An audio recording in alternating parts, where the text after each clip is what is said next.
Today we have a really interesting day where, and I'm placing this as the talks are going out, so we'll find out what happens. But the moder- the moderates are acting silly, and I understand why.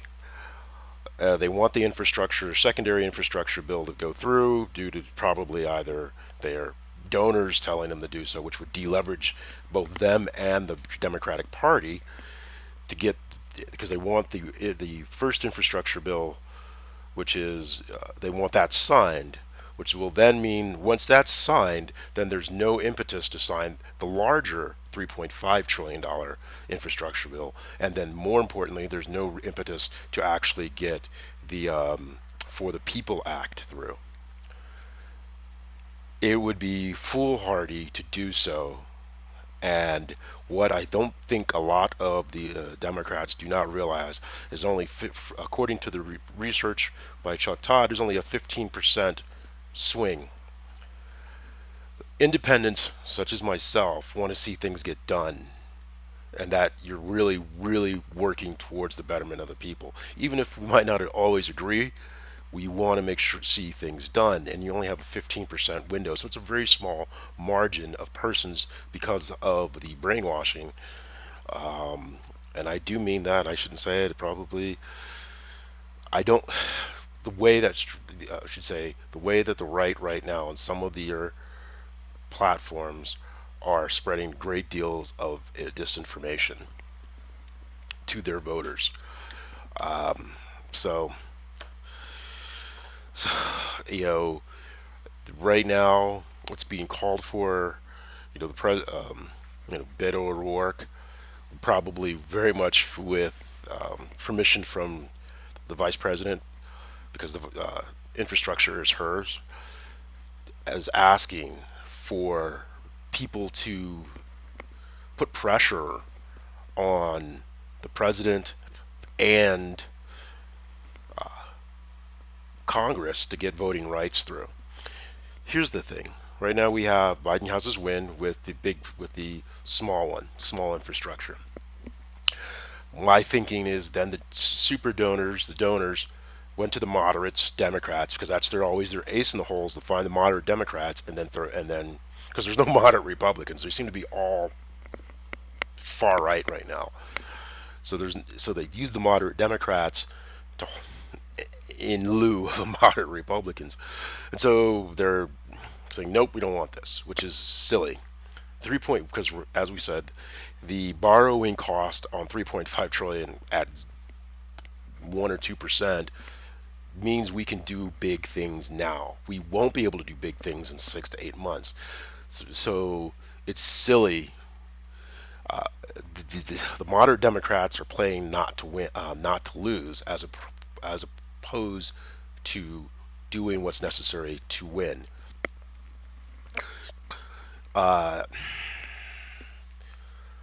See, here's the thing, and the infrastructure bill has four buckets. Let's get this, right? But President Biden did. As I was thinking about it, I call it the grandpa. Here, kids. Here's four different ideas. How do we do this? How? So let's see what you can do with this. Well, right now we have the transportation infrastructure. That was pretty much the Republican infrastructure. That was the bipartisan infrastructure. This was it.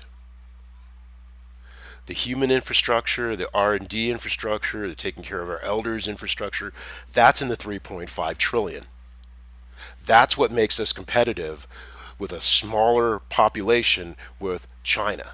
That's what makes us competitive with Europe. That's what makes us competitive because if with the rest of the globe, that a lot of what you see in capitalism today was taken from the South, where labor is you make it as cheap and as possible, and that means both in mental value and also in physical value by now by pretty much not paying people anything.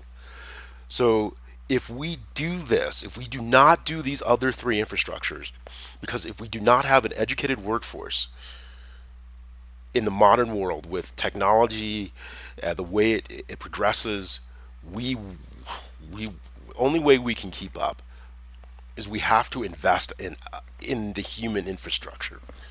The other thing about the transportation infrastructure I did that was horrible is we sold off the commons, and we're not getting anything back. Nah, that can't happen. You don't give something and then go, "Oh, okay, dude, I'm cool." They're laughing their butts off. It's the 3.5 that's the leverage to get the things that everyone says they want.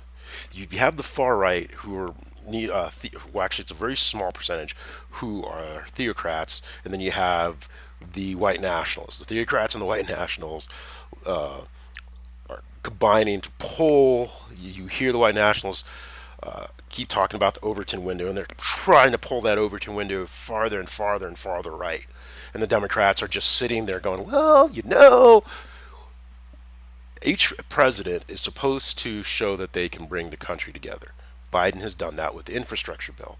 Now, the moderates have come in with their donors and said, nope, we need you to sign that bill. They sign, if Biden signs that bill before the 3.5 is through, the 3.5 will never go through. It's that simple.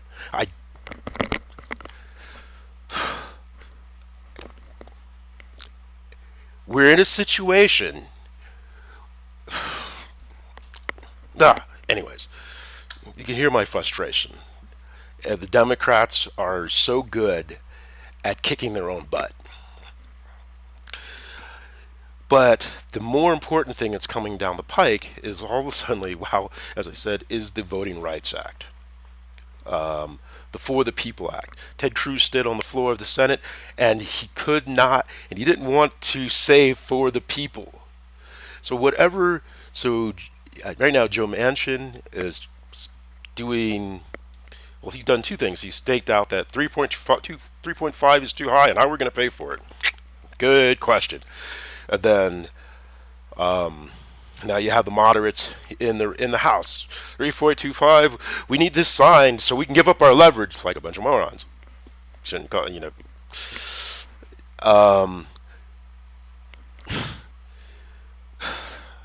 Last year, for months on end, George Floyd. Everyone was talking about George Floyd, Freddie Gray, Breonna Taylor, ending police brutality.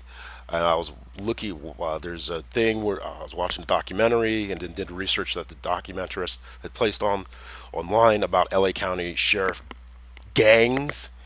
People are like, there's literal gangs in LA County in their sheriff's department. We can't end these things if we don't have voting rights. And if we don't get voting rights, we'll become an authoritarian country. We'll slide through but once 2022 comes, they can just do whatever. It is understood that there's always political theater, there's pushing and pulling, there's sausage making, sharp elbows, all those things are there. It's understood. But this is existential and filled with great possibility to set up the next 100 years. Boldness is necessary, absolutely necessary for us to grow this country and for people to get a fair shake.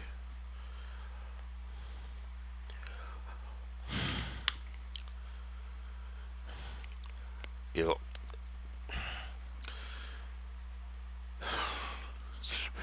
August 28th is the anniversary of the march to get Kennedy to start doing civil rights.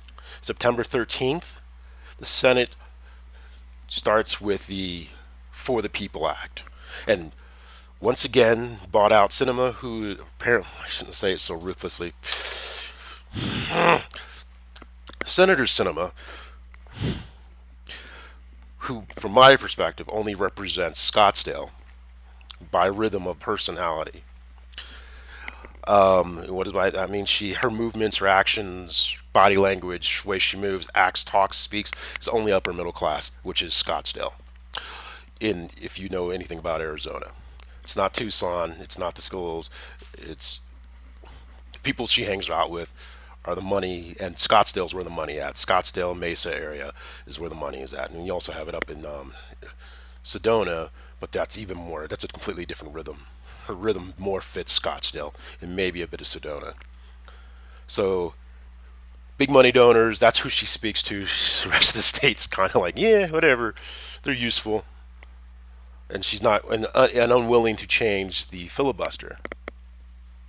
Here's the thing: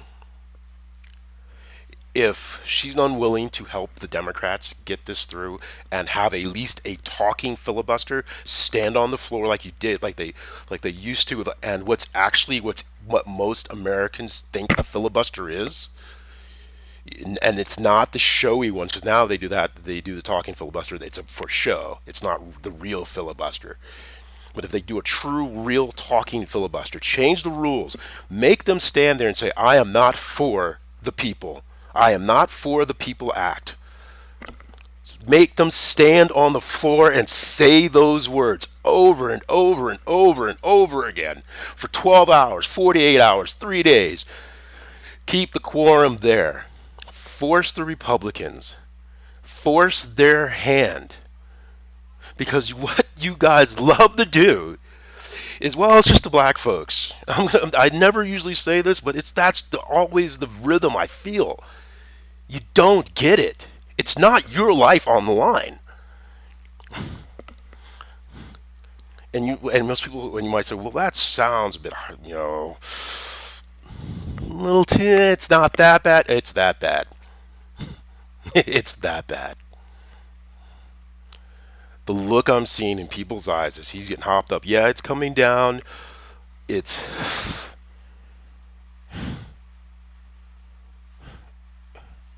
If you want a democracy for your kids, a republic for your children, you give them the tools to have that democracy, to have that republic, and the education so they can understand how to use it and to create more capital. Right now, from what's been able to report or whatever, in the normal amount, Putin takes 20%. The theory is Putin takes 20% of everything that goes on in Russia. And it's a small economy. And the economy keeps growing smaller because of that. Xi in China, they're growing their economy. They're playing with their devaluing their currency, so possibly that's what's been said. And that's creating, and what that does, well, the Communist Party has much more of a control over things, but we have two things. We have China, which is growth, and good thing China and Russia kind of have their little frictions, and then you have Russia attacking us, so we are attacking ourselves, and we're destroying ourselves inside.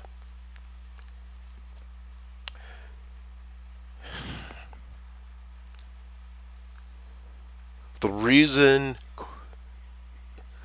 voting rights is most important, especially the 401k of voting rights, the For the People Act, is so important. Without it, the use of leverage, the capital leverage we have with the infrastructure bill goes nowhere. Your kids aren't going, if you're 20 something years old and you plan on having kids, or you're 30 something years old and having kids, do you want them to have good schools, clean water? You want them to make sure that they can go educate themselves, go after their American dream. If you have epic parents, do you want to make sure, granted, there's good, right now the baby boomers and their infinite wisdom, well, they're going to keep trying to live to the very end, screeching on the way out.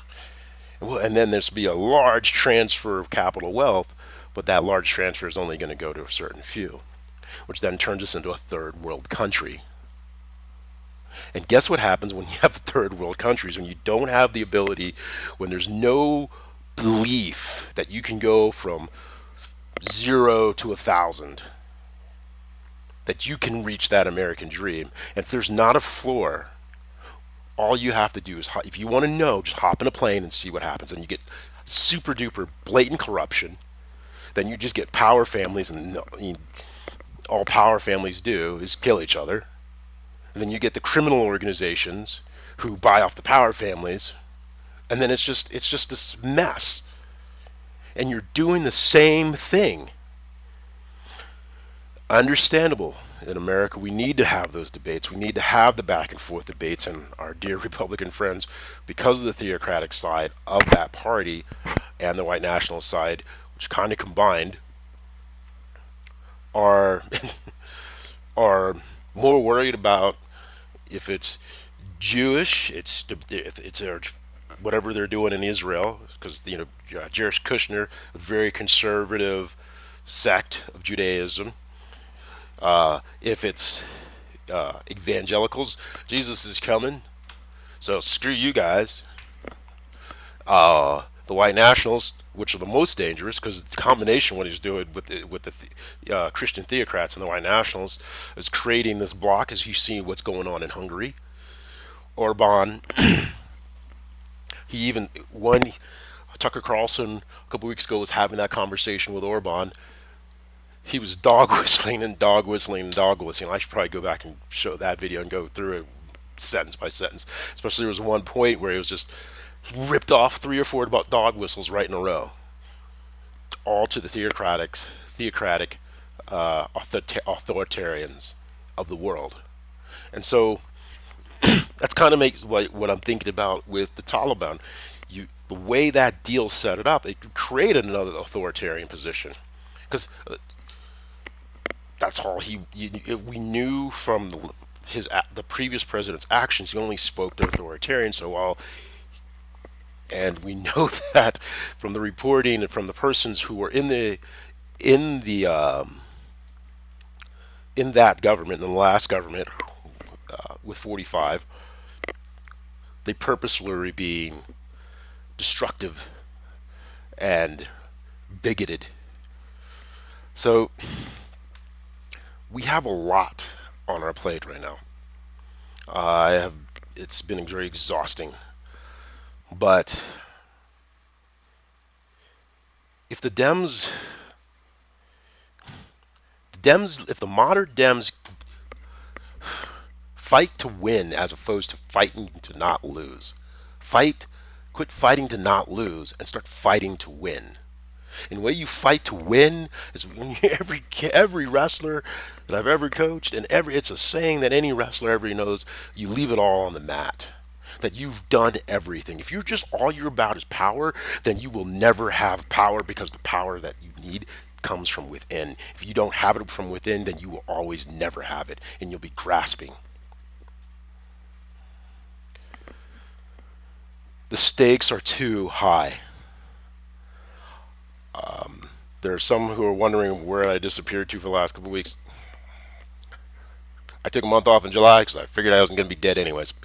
Um, yeah, it was good. And then August, it's just stress. I just tired. And two, I'm seeing what's going on, and just what do you do when you're seeing these things, and you just have multiple things going on. And as the old saying is, you have to put your own life jacket on before you can help others. And my life jacket started flopping off, so I had to put it back on, so to speak. So I keep saying so. It's better than dude. Hey, dude, bro. Which is my normal thing, but hey, whatever. The To wrap this up, August 28th, anniversary of the March on Washington, Martin Luther King, that was so well known, to get the voting rights. Civil rights leaders under working with Vice President Harris, it will be working to mobilize. We need to be on the streets. I know we have COVID, but if you could sit there and be out there for George Floyd, that you're talking, you say, well, I'm for George Floyd, I'm for Breonna Taylor, you're for these things, you're for these changes, then we have to be out in the streets to force those changes. You're seeing what's in Afghanistan. That's what a theocracy looks like. That's what an authoritarian system is going to look like. That country is going back into civil war again.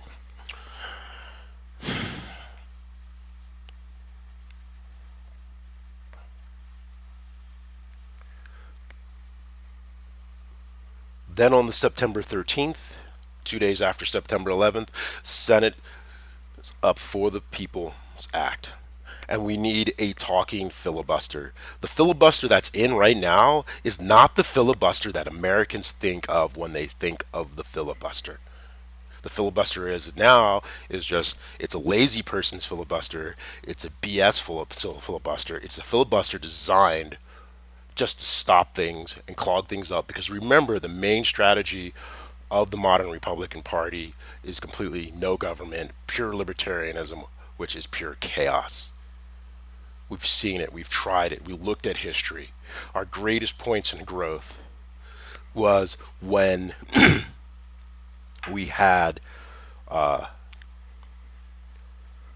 when we spread the wealth. And I am not a communist. I am not someone who I'm all I'm a fighter, dude. I can kick it. I kick you.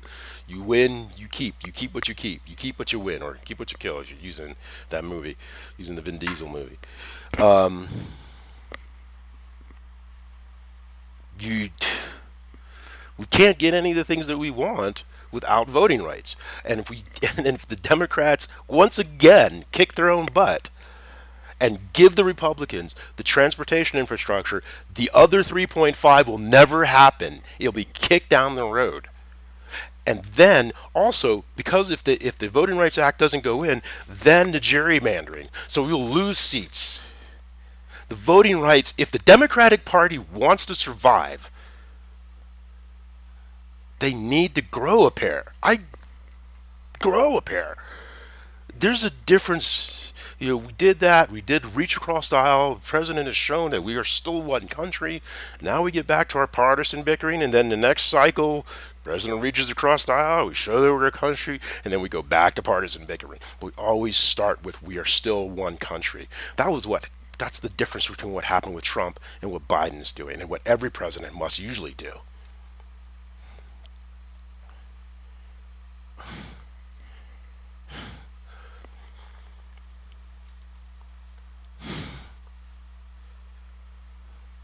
We have the opportunity. The the Bannons of the far right know this. We can't. The Democrats can't seem to get there to understand this. This is a once in a hundred year opportunity to reshape and turn the country into something that is amazing. Without voting rights, you won't get fair shakes for business, small businesses. You're not going to get a fair shake because your voice will matter. You think the Chamber of Commerce represents you? No, they don't. They say they do. I was a part of a Chamber of Commerce. I sat there and listened to some of the huckin' yuckin', and I was like, yeah, I'm all about patterns and systems.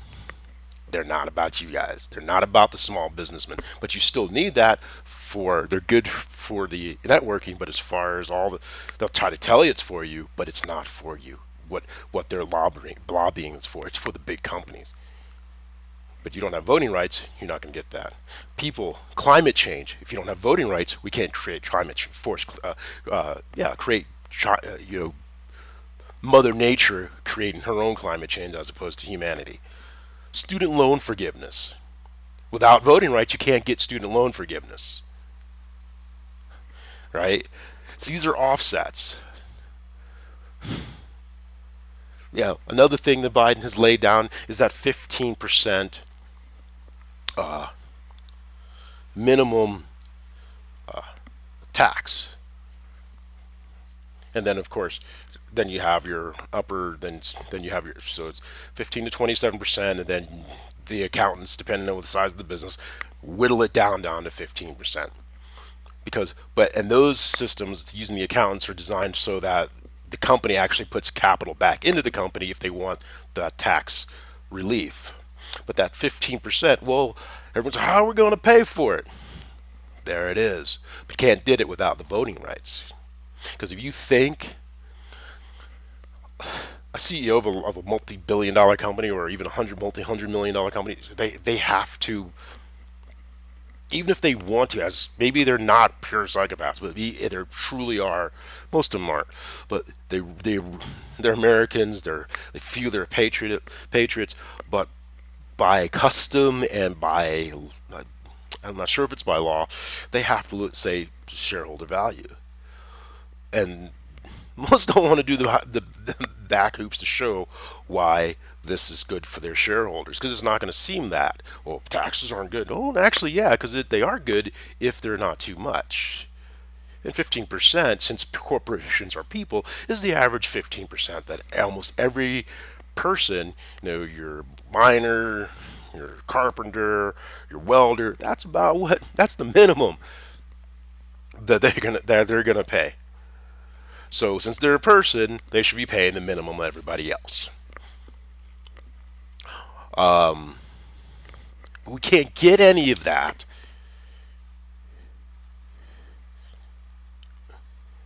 unless we have voting rights for all. It makes it easy. 401k voting right. You move from Wisconsin, down to, I don't know, middle of nowhere, Montana.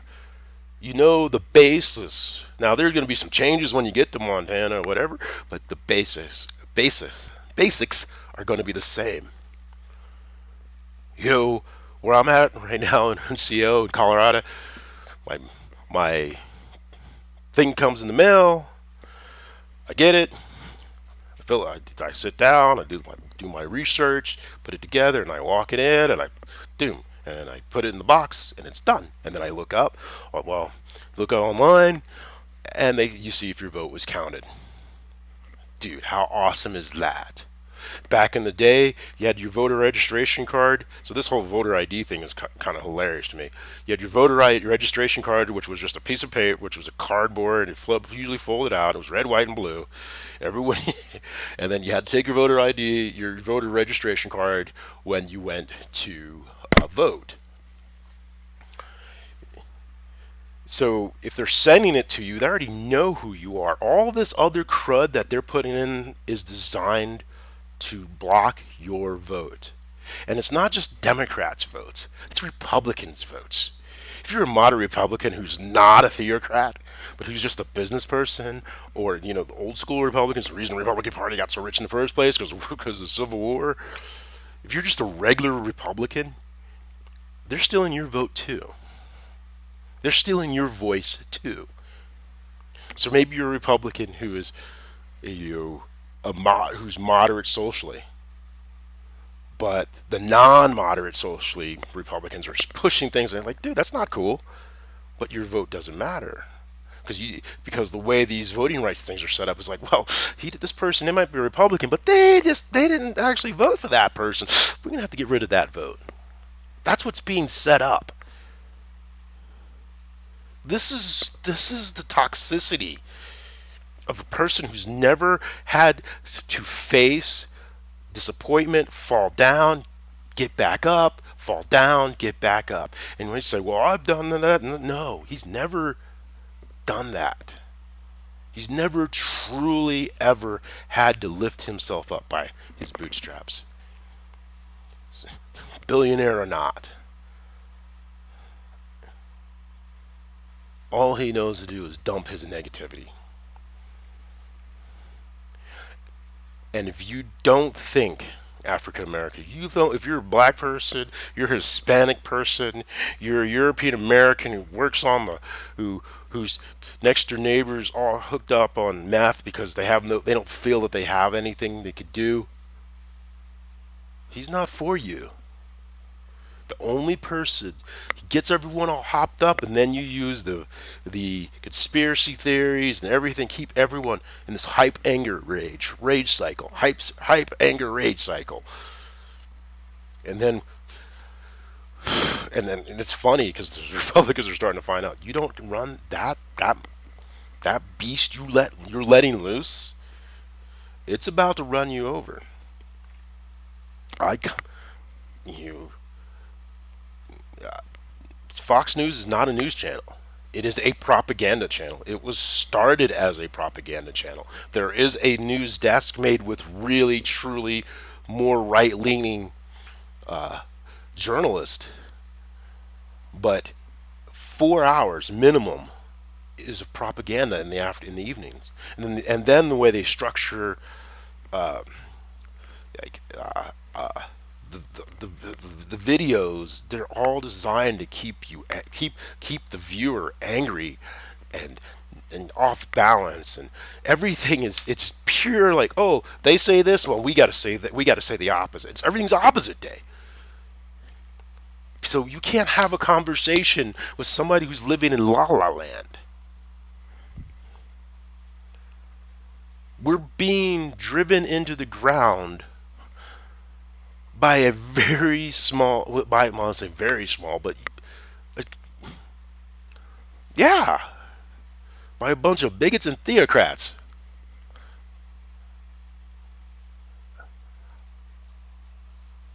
I don't understand. I don't get it. That much hate, and then think, okay, we're going to be angry and hateful, not like those people. But Jesus is coming, and he's about love and care and helping and make and helping humanity grow. Well, more in his case was mostly just the Jews during his time, but as humanity grew. But this message is that you could still reach God. And Jesus is coming. Why would Jesus want to come back to a place of just pure? We're supposed to be the shining city on the hill, and we're acting like a bunch of jerks. I guess this is what. Oh, anyways.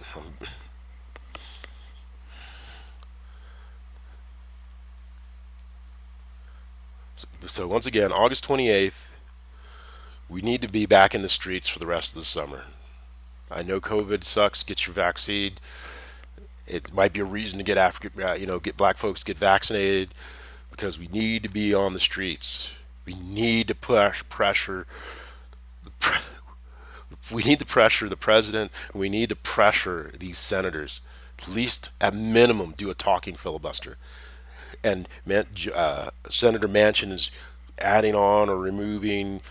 Apparently, it looks like he's not touching the things that John Lewis did, but there's certain ones I can definitely see where the corporate guys are going, "Yeah, dude, we need you to kind of tweak that because we still want to have our money, dude." And he's kind of like, "Okay, okay, okay, well, all right, that's the sausage making. I'm not happy about it, but for the most part, most of the 401k part's still in there. They're more worried about it. Well, my speech.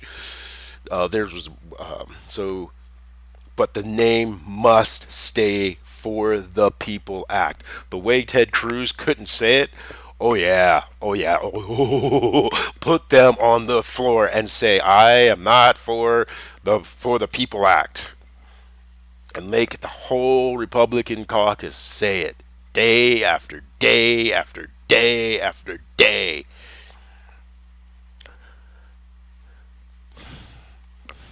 Let's see what happens. Second thing is,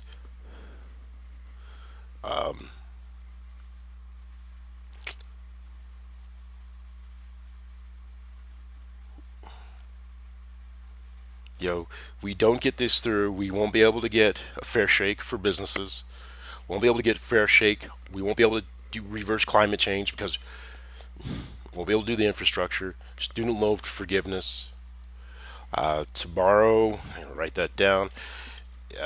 When I get around to it, I can't say tomorrow because I got a lot of things to do. I'm doing the next video I'm looking at is to go through, okay, why these three are worth more than this, and not so much worth more, but why they, as a capital input, is more needed. The human infrastructure, R&D, entrepreneur. Uh, we know, for instance, there's a lot of things. I want to go in more in depth of where sort of, well, some people say, well, we can't really do this. Yeah, that's cool. It's called research and development. We figure out what we can't do, and then figure out how do we get to where the things that we can do. It's, that's the American way. That's why all this matters, because this is 10, 20, 30 years down the road. Because once it's said, we can then build a better America that kicks more butt, and we're not middling in the middle of the road as far as social mobility, the ability to lift yourself up. The American dream becomes real again. Right now, we're pulling ourselves down into that third world, which was pretty much all of the South. The South, the old South, of a very really rich aristocracy and a extremely poor or slave or poor class, as you see in Brazil in the South, and then the middle class used to be just the educated class, and then a bunch of workers that are being paid pennies to live on. It was when we increased that middle class where people had extra capital to enjoy life, to build a better life, to create new ideas. Then America became America that we know today.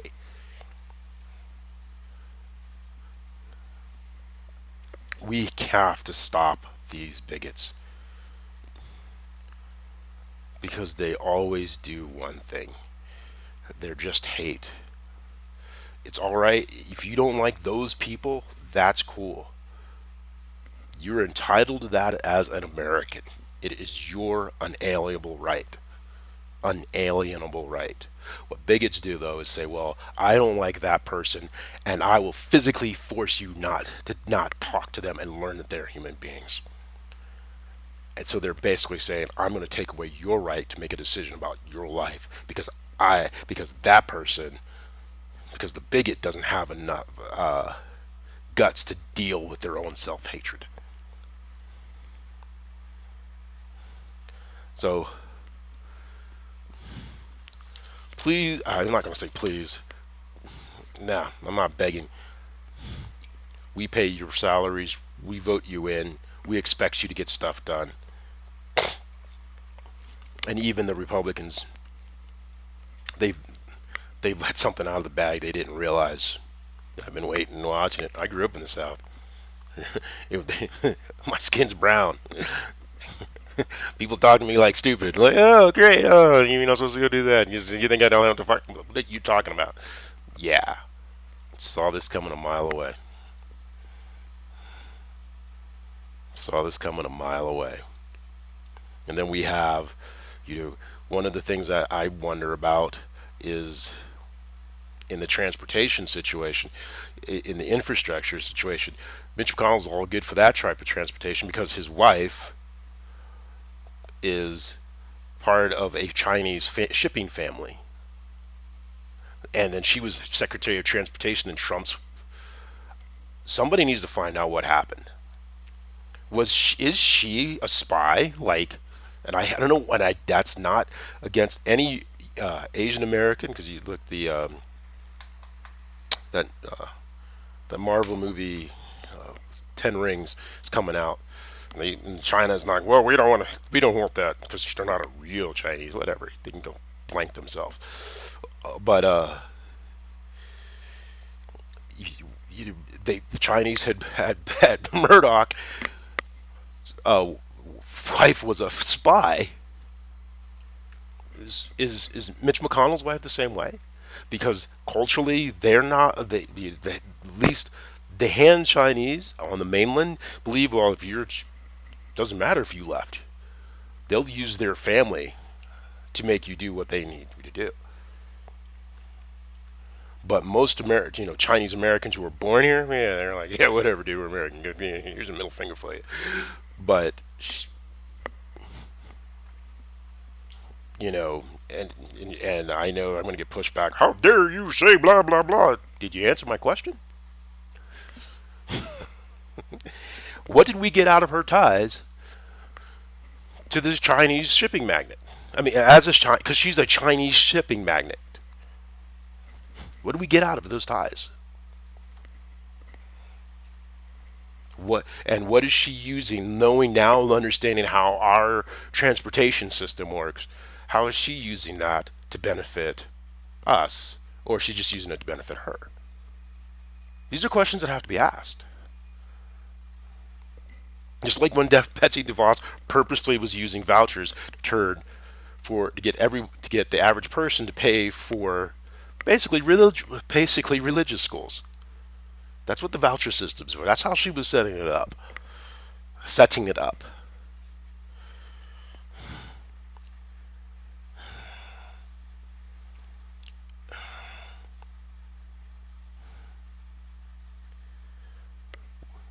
The Democrats need to get a pair.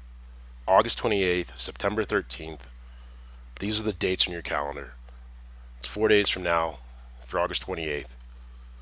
Anniversary of the march. And we got to keep pressure. You want to end police brutality? You want to end climate change? You want to have a fair shake as a small business owner? You want student loan forgiveness? You want to make sure that you have Medicare, Medicaid if you're going to be older? And when I get around to getting these other three buckets to understand the bigger picture of that 3.5 infrastructure, they have their things that are going to have in it, but we're America. We'll make things. Yeah, there's the possibility.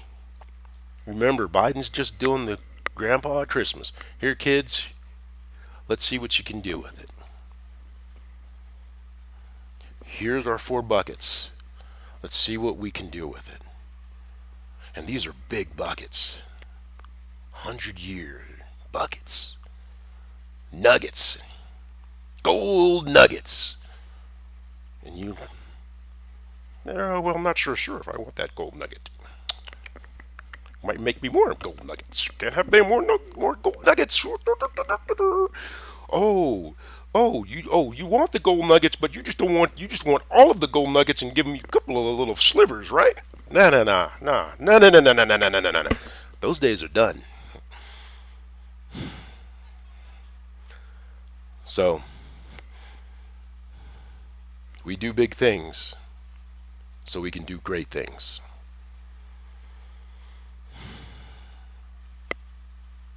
Technology and times are changing. The singularity is not far out.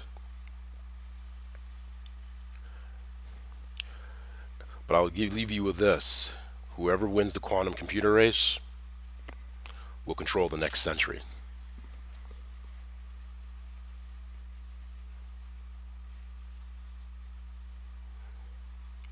May God bless you, and may God bless the United States of America.